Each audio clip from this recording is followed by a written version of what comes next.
cruel social media remarks. Facebook comments have been pouring in after 4 people died while hiking. You're dealing with an addicted generation. This is a big time bomb ticking. These kids who commit suicide, you go look at their Instagrams, you would have no clue. Mr. Zuckerberg, would you be comfortable sharing with us the name of the hotel you stayed in last night?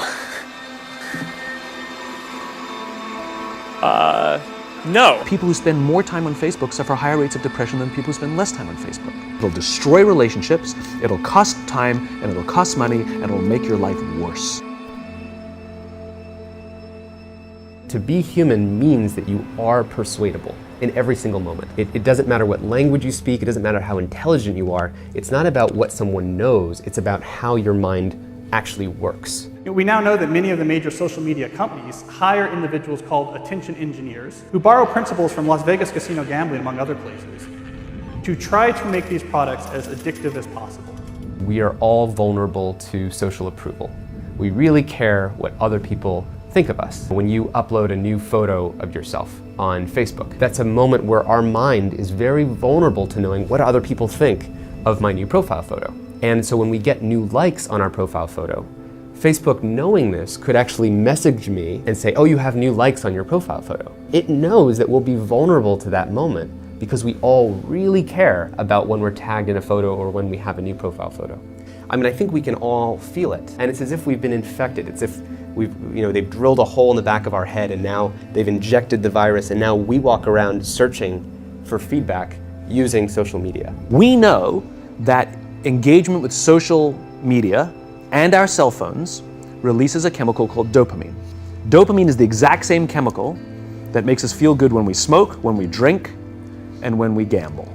In other words, it's highly, highly addictive. You have an entire generation that has access to an addictive, numbing chemical called dopamine through social media and cell phones as they're going through the high stress. They don't have the coping mechanisms to deal with stress. So when significant stress starts to show up in their lives, they're not turning to a person, they're turning to social media. They're turning to these things which offer temporary relief.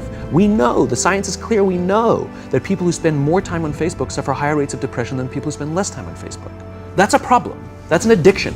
If you're sitting in a meeting with people you're supposed to be listening to and speaking, and you put your phone on the table, you're just not that important to me, right? So you have an addicted generation that doesn't have the skill set to ask for help. Combined with the fact that they're so good at Facebook and Instagram, they're good at putting filters on everything.